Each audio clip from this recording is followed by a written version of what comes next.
pinangako mo sa akin na wala tayong katapusan. Patuloy pa rin ang pangako ko sa'yo, mahal. Babalikan kita. Wala tayong hangganan. Yan ang susi sa pag-ibig na walang hangganan, walang katapusan. Mahina mang nangyari, Senyor. Nawalan siya ng anak at esposo. Maaari siyang ikasal ulit. Kahit ikasal pa kay Federico Ramon, ikaw lang ang mamayari ng aking puso't kaluluwa. Hindi ka nakasal! Nakahanap sila ng bala sa katawan niya nang galing sa baril. Federico.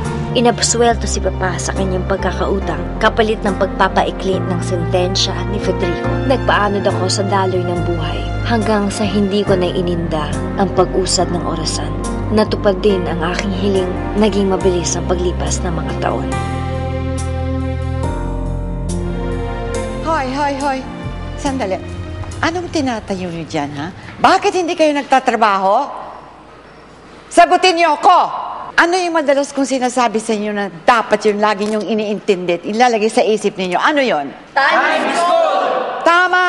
Time is gold. Sa bawat oras, sa bawat sandali na hindi kayo kumikilos yan, hindi kayo nagtatrabaho, inilulugi ng malaki ito ng negosyo. Happy birthday!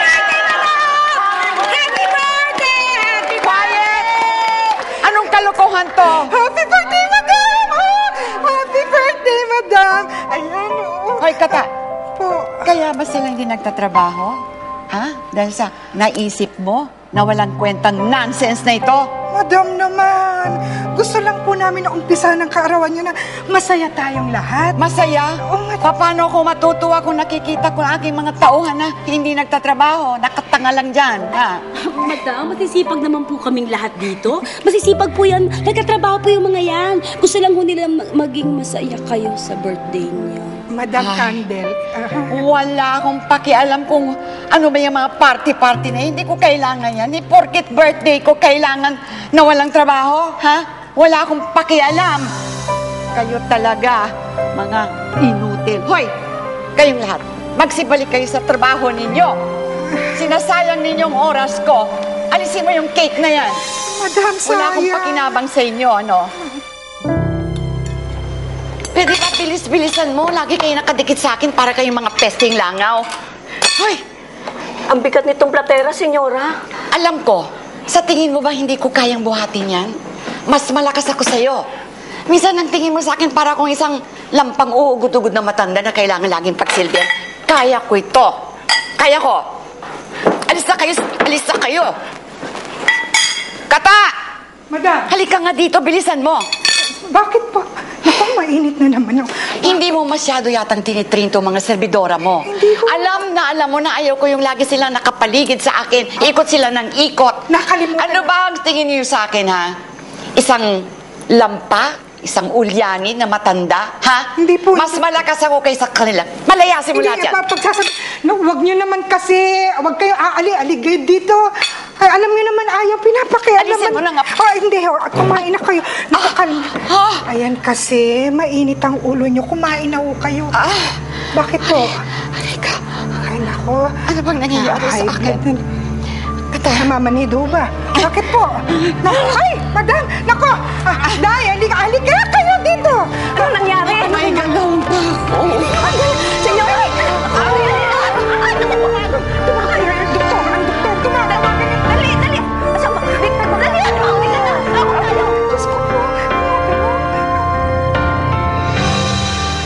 Anong sinabi mo, Doktor? May sakit ako? Ako may sakit? No way, ako pa.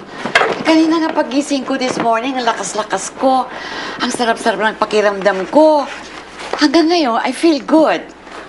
Yun nga lang, masakit pa rin ang aking mga paa. Ayon po kasi sa mga resulta ng mga test ninyo, madam, may neuromuscular disease po kayo. ALS po. Amyotrophic lateral sclerosis. Inaatake po nito ang nerve cells nyo sa utak at sakit po sa likod. So, ano ibig sabihin? Paano gamutan natin? I'm sorry, madam, pero wala po siyang lunas. Excuse me? Walang gamot para sa akin? Bumalik ka na sa medical school, ano? Wala kang alam. Hindi ba napaka-advance na ngayon ng medisina? Madam, magre-research din po kami for any breakthroughs. Pero po, kailangan din po kayo maging handa. Gradually, magwi-weaken at magdi-deteriorate po ang inyong katawan. Dahang-dahang matutunaw parang kandila ang inyong mga muscle sa katawan. Ilang taong ka na ba? Abay, para kang nasa high school lang, ano? Attorney, pwede ba hanap mo ako ng mas matinong doktor kaysa dito? Walang alam. Get out. Palitan mo yan. You're free to get a second opinion po, madam. Kahit kailan di ako nagkakasakit, malakas ako. Hindi ako sakitin. Bring him out.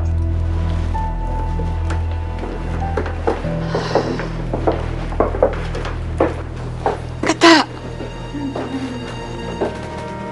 Hindi ako natatakot mamatay. Sana lang hindi sa ganitong paraan. Na dahan-dahan akong maghihina. Dahan-dahan akong mahihirapan.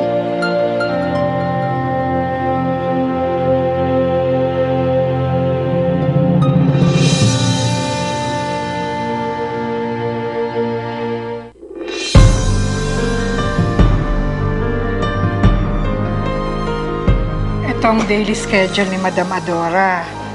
Oh, susundan mo ito in punto. Kung seryoso ka talaga sa paghalili sa akin, dapat kabisaduhin mo to. Ayan. Oh. Nakakaloka naman, Chang. Denumero naman po ang bawat minuto ng lola mo. Yan lang, oh. Oh, alas 7, almusal. Alas 8, ligo. Alas 10, rosaryo. Alas 12, lunch.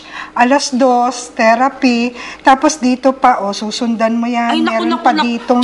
Chang, Oh. nakakaloka naman po yan. Nakaka-tense naman yan, Chang. Alam nyo, kailangan ko lang ho talaga ng racket eh. Pero, Chang, parang ngayon nagdadalawang isip na ako. Ay. Kasi naman po, di ba, kakayanin ko ba ho talagang palitan kayo? Uy! Siyang naman, baka naman ma-schedule na po dyan kung kailan ako mabubulyawan sa kasasabunin ni Madam.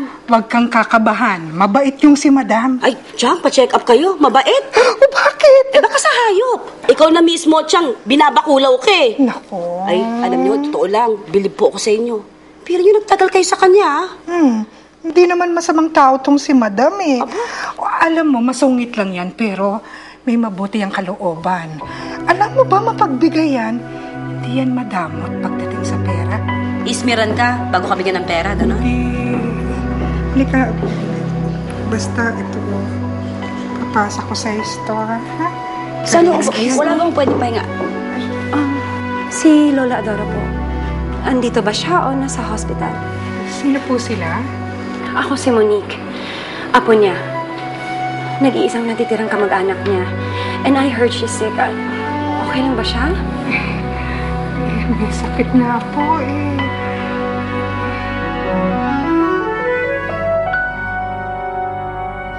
Are you okay, Lola? Hindi pa ako mamamatay, Monique. Kaya sige, pwede ka nang bumalik doon sa lunggang pinanggalingan mo. Lola naman, hindi ka pa rin nagbabago. Ang taray-taray mo pa rin. I'm just concerned, Lola. Kasi tayo lang naman yung natirang mga pamilya, di ba? Na hindi pa tayo magdadamayan. Wala kang mahihitang yaman sa akin, kaya pwede ba huwag mo akong pag-aksaya ng panahon? Naku, Ay! Madam! Ay! Lola! Lola! Naku! Tulungan niyo, please! Pwede ba patayanin niyo ko? Madam! Hayaan niyo kong hawakan, kaya ko to. Madam naman eh. Sige na po, pahawak na kayo. Hindi niyo na po kaya. Madam, ako na lang hahawak sa inyo, madam. Sige na po. Konting alalay lang, madam. Ito, sa kamay ko. Alalay. Sige na, okay na ako. Salamat.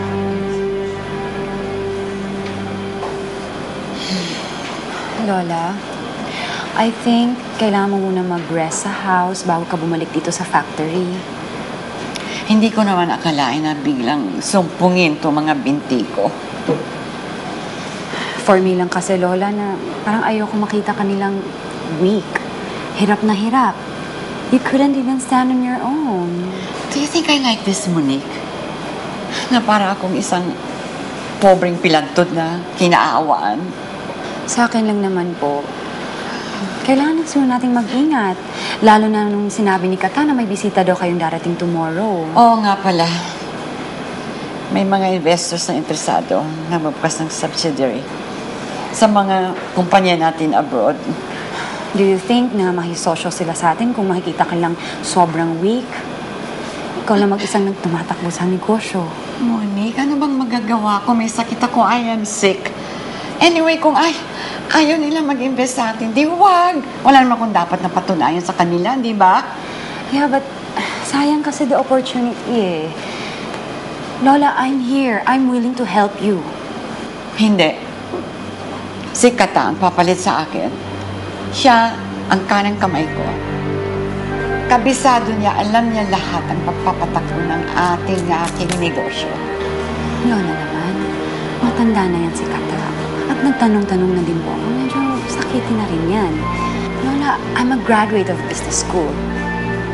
I have the credentials. I promise you, aalagaan ko ang negosyo ng pamilya natin, Lola. Hindi ko pababayaan niyo.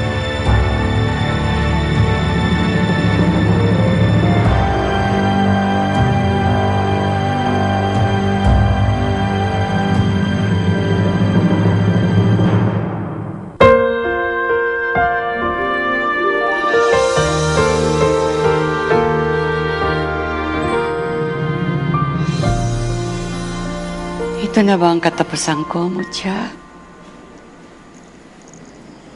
Sa wakas, malapit na rin ako mamatay.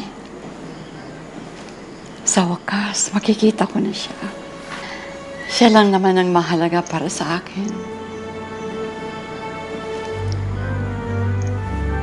Hindi ang negosyo,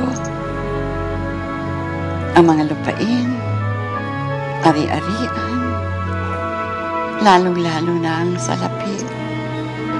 Siya lang naman talaga ang nagbigay ng kulay sa aking buhay.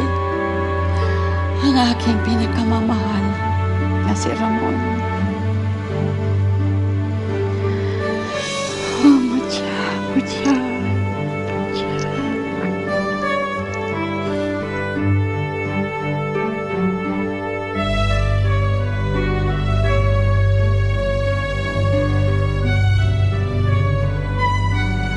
Iginugol ko ang lahat ng oras ko sa trabaho, sa pagpapayaman. Nakalimutan ko na kung paano ngumiti, tumawa. Ilang taon na akong hindi masaya. Laging nag-iisa.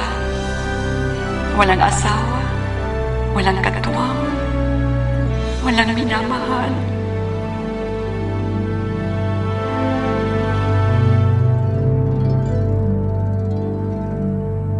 It's all there. Maliwanag yan.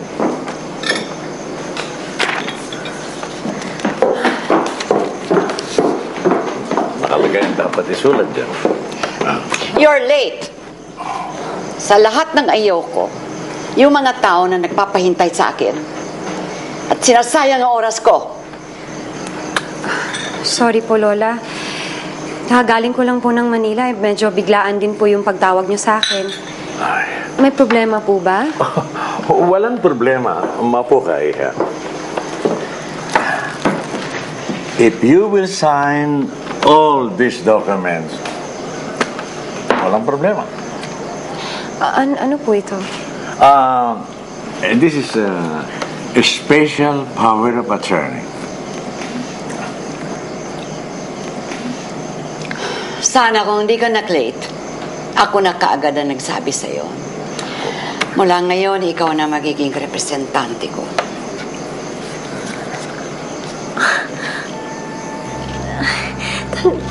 Talaga po, Lola? Oh my God. Ayaw mo? No. I want to. I want, Lola. Anything for you. Kahit anong problema mo, gusto talaga kita matulungan, Lola, para mapadaliin yung buhay mo. Wala ngayon pinagkakatiwala ko na sa iyo ang lahat. Imbis na sa hindi natin kamag-anak, naisip-isip ko na mas may karapatan ka sa family business kaysa kay Kata. Well, I am done with work. Ngayon na meron akong sakit, ang gusto ko na lang gawin ay magpahinga. So, attorney, tell me, saan ba ako dapat pumirma? Kung sa ibaba ng pangalan mo, pipirma mo lahat kung saan nakalagay ang pangalan mo. Alright. Lola, I promise you, aalagaan ko lahat ng pinaghirapan mo sa buong buhay mo.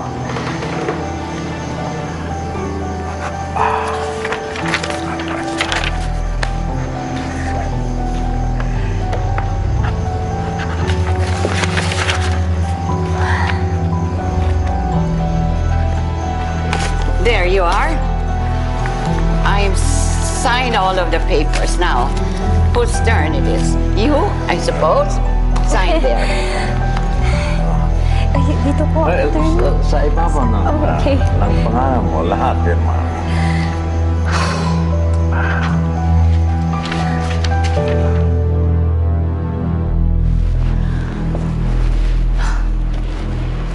So what now, attorney? Believe ka na sa powers of persuasion ko. Believe ako sa timing mo.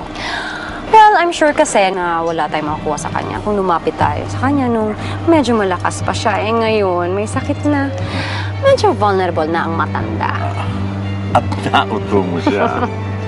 Thanks to you. Oo. Kung hindi mo sinabi sa akin na may sakit siya, hindi naman ako kilos na ganito kabilis. Grabe, I can't believe, attorney, na hawak ko na si Lola Adora in the palm of my hand. Kontrolado ko na siya at ang kanyang kumpanya.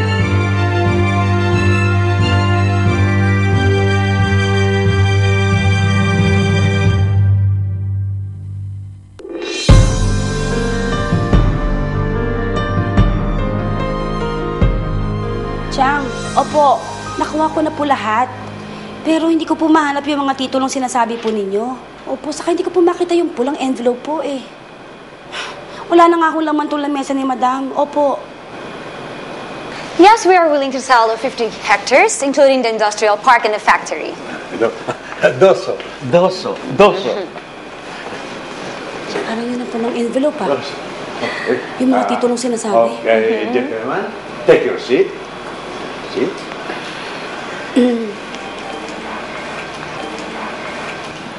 Excuse me po. Miss Monique, mawalang galang na po. Kailan pa po binibenta itong lupang ito? Kasi sa pagkakaalam ko po, hindi naman po ito for sale. Can't you just mind your own business? Pakailamera ka din, no? Ay, oo. Sabi nga ho nila talagang pakailamera ako. Pero, alam niyo, totoo lang, Miss Monique, alam mo, di Madam, itong mga binabalak ng plano. Alam din kayo ni Lola Adora, nasasante ka na. Talaga ho? Yes, gentlemen. So, have you guys decided? Did you show them around, the attorney? Yeah? So, when's the contract signing? I will get more. Yeah, you should. Sige, okay.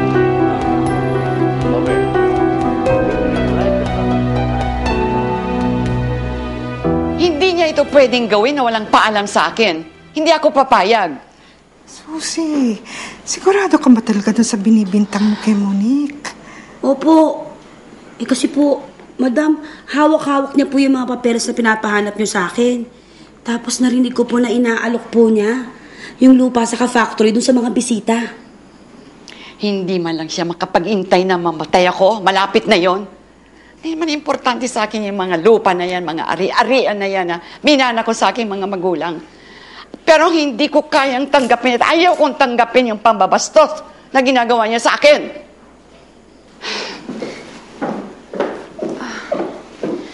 Ay, Lola, pinatawag niyo daw ako. Huwag mo akong mahali-halikan. Ikaw, bro, kang babae. Totoo ba, ha? Magsabi ka sa akin. Monique, inilalako mo ba yung plantasyon? Okay. I guess bumubulong-bulong na yung mga pesteng bubuyog. Pesteng mga langaw na nakapaligid sa'yo. Lola, billions of pesos yung mga kuha mo dito, okay? Diyan tayo magkaiba. Hindi mahalaga sa akin yung mga kayamanan na yan, mga pera na yan. Walang kwenta sa akin yan. habang ikaw mukha kang pera. Sige, tatapatin kita, tanda. Diyos ko ang pera. At masama ba yon? Kasalanan niyo to at gahaman yung amay. Kinuha niyo lahat ng lupain, wala kayong tinira para sa amin ng pamilya ko. Hindi totoo yan. Si Papa ang naghirap, ginapang niya yan. Pinagtrabahuan niya ang lahat. Ayun, lumagot, lumaki lalo ang aming mga ari-arian. Ni Katiting, wala kayong binigay sa amin. Kasi, ang tatamad ninyo, wala man lang kayong naitulong. Wala kayong ginawa kundi humingi na ng humingi. At hanggang ngayon, yung pa rin ang ginagawa mo at hindi ka nagbabago. Alam mo ba yon, ha? Para kang isang linta na sumisip-sip at umaasa sa ibang tao. Yun ang ginagawa mo. Mas mabuti na yung maging isang linta kaysa maging katulad mo na napakalupit. Alam mo, tatanda kang mag-isa at malungkot. Walang nagmamahal sa'yo. Lumayas ka sa aking pamamahal. Layas! Pinagsisisihan ko, pinagkatiwalaan kita. Alam mo ba yun, ha? Get out! Get out of my house! By Get the out! way, baka nakalimutan mo na ako na ang namamahala sa pamamahay na to at sa plantasyon. So, ikaw ang lumayas.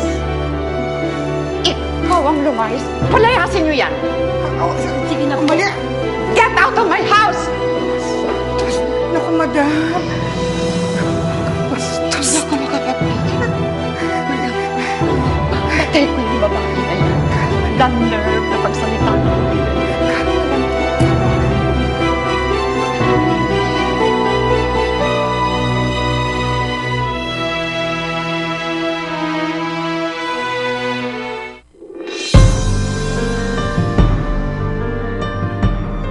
Kata, masama ba akong tao? Totoo ba yung sinabi ng apo ko? Malupit daw ako at walang nagmamahal sa akin. Oh, hindi po, madam. Bakit naman po ako magtatagal ng ganito sa inyo? Si Monique po ang may maitim na budi. Hindi po kayo. Pinagsisisihan ko ang ginawa kong pagtitiwala sa kanya. Kaya bukas na bukas sa tawagan ko si attorney. Babawiin ko ang binigay ko sa kanya na special power of attorney. Wala siyang mahihita sa akin. Madam, matulog na po kayo. Makakasama po sa inyo yung galit tsaka yung stress. Naku, madam, huwag niyo na lang papansinin niyang si Monique na yan. Hayaan niyo po, madam. Bukas na bukas, aayusin po lahat yan ni attorney.